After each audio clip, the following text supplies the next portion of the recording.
Hello and welcome to the assignment briefing for KF5004 Advanced Operating Systems 1.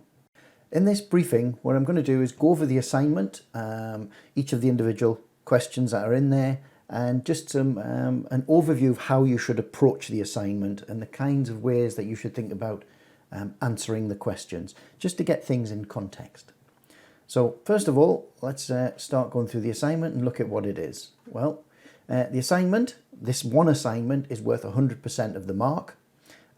If you have want any kind of clarification throughout your work on it, if you contact myself or Alan Moon, and our contact details are there.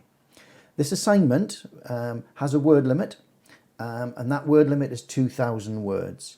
The idea is we want very, very succinct answers in here, which are very, very to the point with examples. So the word limit seems quite small, but the idea is we don't want you to spend a lot of time sort of embellishing the facts.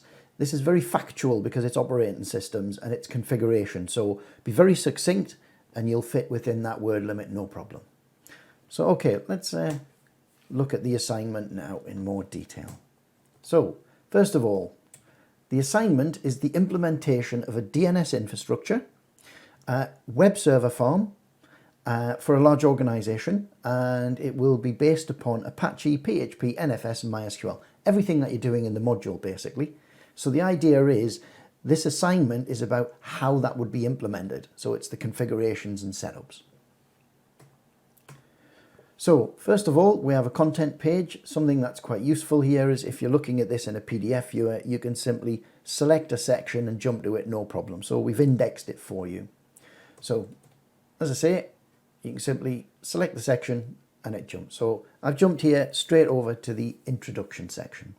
So in the introduction, the assignment is based on a case study. Now you already have access to that case study, and there's also a copy in the folder where the assignment is located as well. So the case study, you're given a full solution, and you're also given a full breakdown of what it is. So it's a dialogue about the company, what it's trying to achieve, and then you're given all of the configurations for a solution. Now, the best way to approach this assignment is to actually build that from the information you're given, and then it'll make answering the questions much easier because you'll understand the effect the configurations have. So they're available on Blackboard, and again, I've added a link. So if you select that link, it'll take you straight to the area on Blackboard itself. Now, the idea behind this assignment isn't to just, oops, sorry, I just jumped over there. The idea behind this assignment isn't to just test you. It's also to help you learn as well. So you learn by doing the assessment. So it's designed to allow you to learn as you go, but also demonstrate your understanding. So it's got a two-pronged approach. You're going to learn more from the assignment, and you're going to demonstrate what you actually understand. So as you build that architecture, you'll learn more. It'll help you when it comes to answering the questions. The report component of this assignment is an individual piece of work. Please remember that, because one of the things we do check for, and it's a sad thing that does occur, and that is plagiarism, where people start presenting other people's work, etc. So it's an individual piece of work. However, when you're building the actual infrastructure from the scenario, you can do that in a group. Quite happy for you to do that, but then you should share all the virtual machines so that you can replicate it when you're not together. But you can build it as much as you want together, but you answer the assignment individually. That is essential. The idea behind this assignment is that what we're doing is we're assessing all of the learning outcomes, and those learning outcomes are the knowledge and understanding. Knowledge and understanding you should have is understanding the appropriate features of the operating system, so these different services and how they're configured. The intellectual side of it, you should understand the way they're configured and why they're configured that way. And you should also understand the likes of configuring the services, but then being able to justify them as well. So when you build things in a certain way, for instance, a security component, you build something in a certain way, and it's to implement security, and it's to maintain the integrity of the system. So it's all about that two-layer. I know how to do it, and I know why I do it. And the last part of it is your own personal values, is that you will be able to appreciate the impact that these services have both locally and global implementations as well, should you wish to do deployments out into the field. So that's the idea. We're going to try and assess all those areas. So the sad part, and that is plagiarism. We do check for it. We use Turnitin to do that, and we will follow the ARTA guidelines. Now, they are the Northumbria University's academic regulations. If you want to have a read of them, there's a link there, and you can go and see exactly how we do the assessments, how we actually implement any kind of penalties should plagiarism be detected.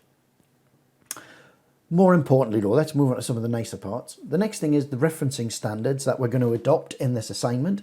This assignment, as you write it as a report, what we're expecting you to do is reference anything where you use external material. This is part of sort of like the plagiarism aspect, and that is if you reference material and sources and you're not declaring them as your own, that's perfectly reasonable. So if you're using things like RFC documents, etc., to explain something, reference them. And the way you should reference them is in a format we call Harvard standard. I've added a link here again to cite them right, and you have access through the library to an electronic version of that which explains how to do Harvard referencing. So one of the things you have to remember is as you do these pieces of work and you reference them, because it's an individual piece of work, what we're looking for is what you're saying. So if you're using other people's material at any stage, please reference it. And finally there, please, you cannot assist each other in the development of your report.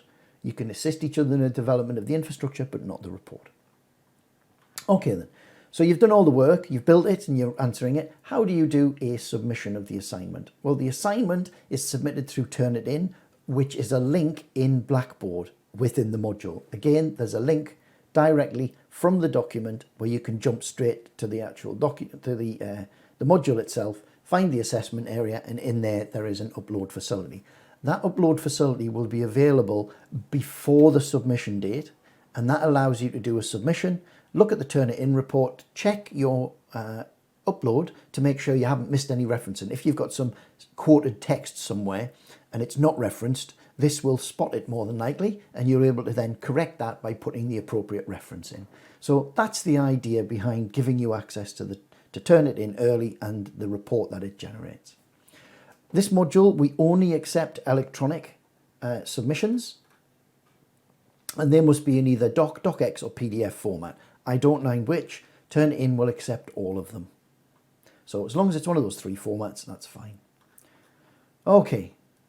Now, the next section is, what I've done is I've given a breakdown, not of the value of the actual questions. This is to do with building the scenario. The scenario you're given in the case study, if you build it, you will learn more from it. This section here is really telling you the amount of effort it takes to build that architecture. So about a fifth of your time, 20% of your time, will be required to build the DNS core configuration. Another 20% to get the web services set up. 10% of your time should be set up the database because it's not that complicated. But then you've got to set up the Apache servers for the internet component as well as the intranet component. So there's another workload in there. And then finally your content configurations to link in the shared file systems into the web server farm. And then there's the configuration of the PHP management interface. So these sections, it's about the amount of effort it will require to implement them from the configurations you're given and from the business case itself. This is why I would suggest that you actually work in groups if you can to build it. But as I say, if you want to work on your own, you can. But you can work together as a group, build all these components and then integrate them. Again, I'm going to stress though, the assignment itself is individual. Okay, so word limit. As I said at the beginning, this report should not exceed 2,000 words. Again, the ARTA regulations, they will actually explain the penalties should you go over on your word count. Diagrams and listings of configurations, etc., are excluded from the word count, so don't worry about those. And if you have any large listings that you want to supply, make sure they're actually done as addendums, but also make sure any listings that you provide are done as text, monospaced 0.10, and that shrinks the size down, and it actually makes them stand out in the report more clearly, and it allows them to be laid out as you would see them on a computer screen. Okay, so what's going to go in this report? Well, there's a structure to your report. What you will need to do is you will need a cover sheet. If there isn't a cover sheet, I don't know who the assignment belongs to, so I can't give you a mark. So please make sure there's a cover sheet. A minimum, it should have your name, user ID, the name of the course you're on, course code, module code, module title, the date of submission, and the word count. The word count's important because we use that. So after you've done the cover sheet, we expect four sections within the report. Section 1 will be on all of the DNS component.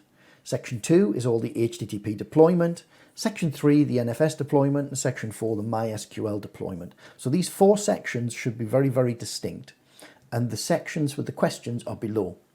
Now, at any point in these sections, if you need to use some diagrams to explain some kind of concept or configuration, please generate your own diagrams. Don't just lift them from the PowerPoint slides or the videos. Please create your own diagrams to explain what you're doing. You will find yourself building these diagrams does actually help you understand more clearly as well. So it's always worth doing that. Now, these 4 sections are clearly separate sections that you need to be writing up on. The DNS component is literally that, the DNS and how it's configured.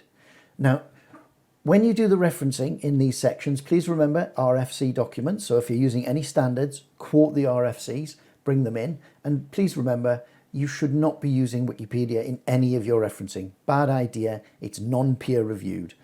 You'll get to cover more of this in semester 2 and some of your other modules.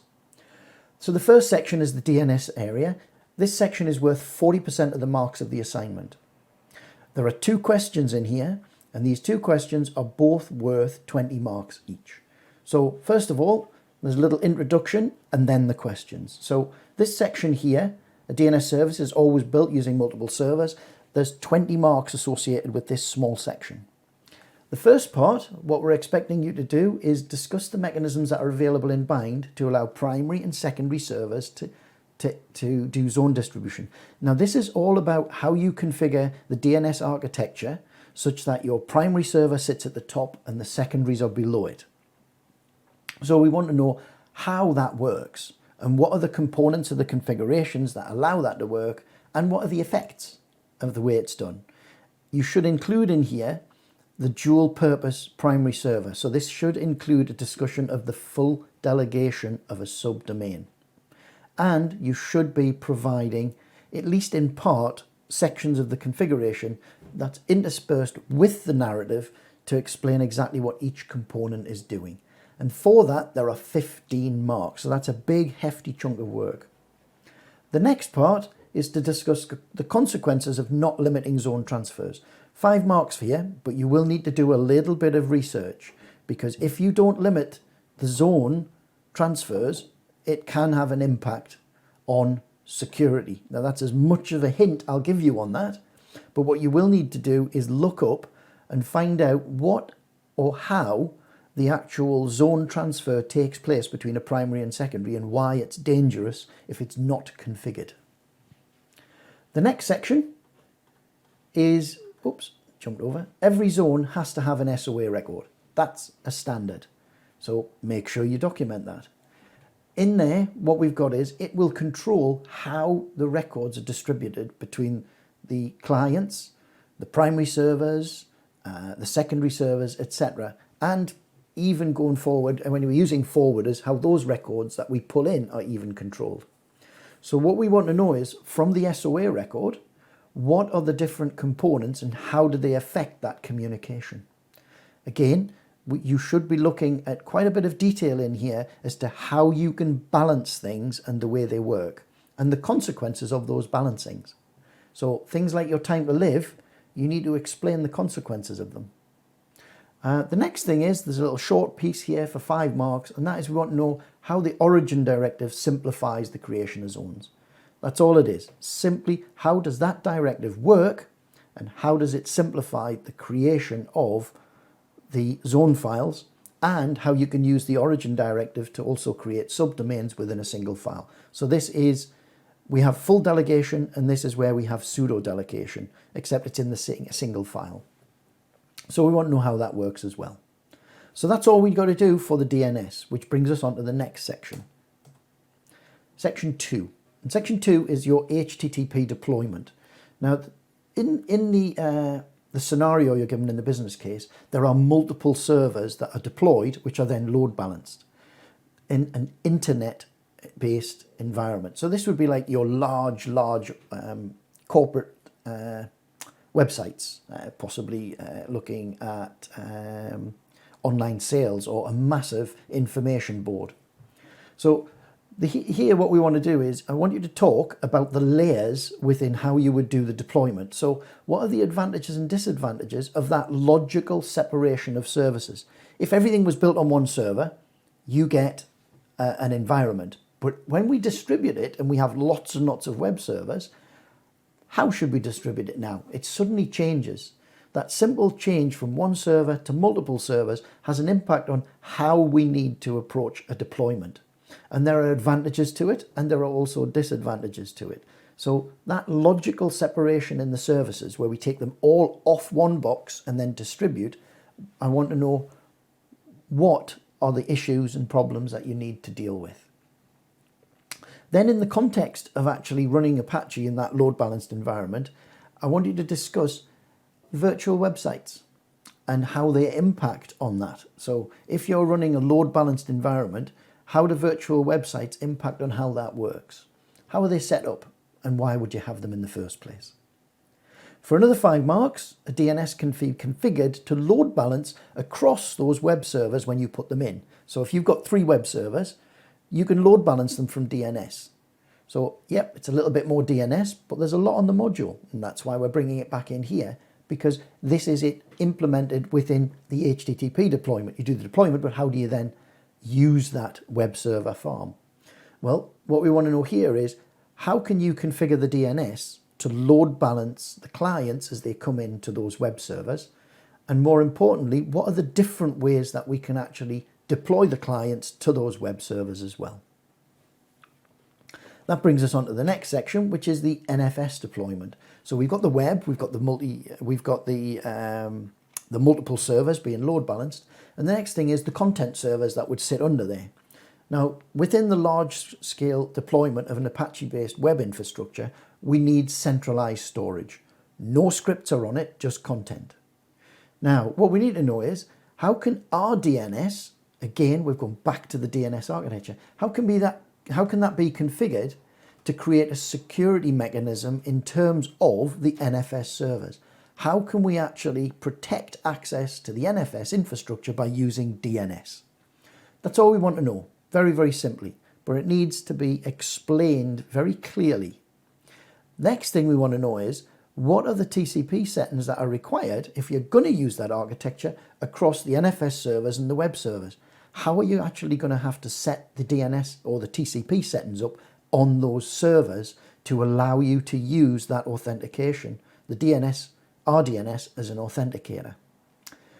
The next part is we want to know how you would actually then set up the RDNS using the regular expressions to define the domain name, which would then allow that actual authentication to be taking place. In other words, the mechanics of the authentication. So one of them is just how do you set up the TCP on the servers and why? And then the next part is a more deeper analysis of the why. What is the actual process that is actually carried out for the authentication check with those regular expressions? And that's 10 marks.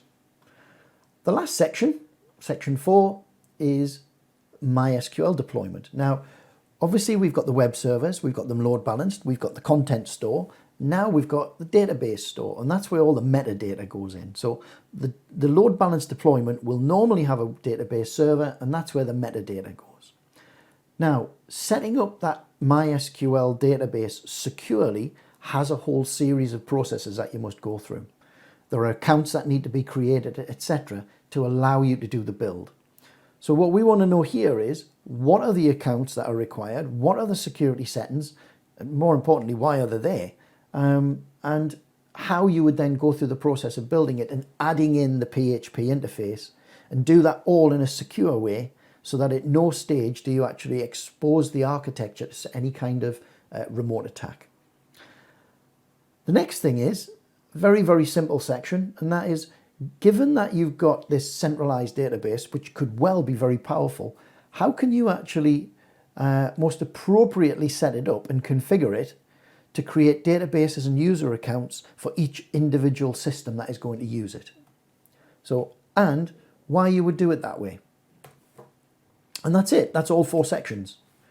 What you will find is after you do your submission, you will be submitting your report, and that is the summative component.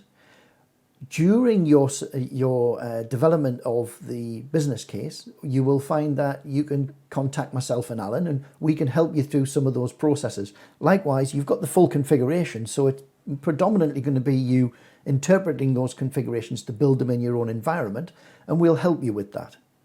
However, what we won't help you with is the summative component, the assessed component. So when you start writing the report, we won't be able to assist you with that because that is summative. What will happen though is you will, after 4 weeks after doing your submission, you will get a small rubric back which will give a breakdown of the marks you've got for each section within the report. Okay, that's it. That's all there is to the assignment. So let's go back to the top and have a look and see what's involved. You've got a business case. That business case is a hypothetical company, and you can build its web server architecture for a deployment. As part of that, what you will be doing is spending roughly these breakdowns of time and doing it. And they're all the required components in there. You then write the report, which has a cover sheet, and we'll have 4 sections in it, one for the DNS deployment, one for the HTTP deployment. There are some DNS components in there, but keep them inside the HTTP section. You've then got the NFS, and again, there are some DNS components in there, but they're relating very closely to NFS, so keep those in that section. And then there's a section on the database and how you would actually do the deployment of that as well. Just a reminder, please make sure you use your own diagrams if you need any. Any kinds of listings should be done using a monospaced font, 0.10, and listings of configurations are not included in your word count. And then you've got the questions which you have to answer. Okay then, that's all there is. Enjoy the assignment and please keep in touch. Cheers now.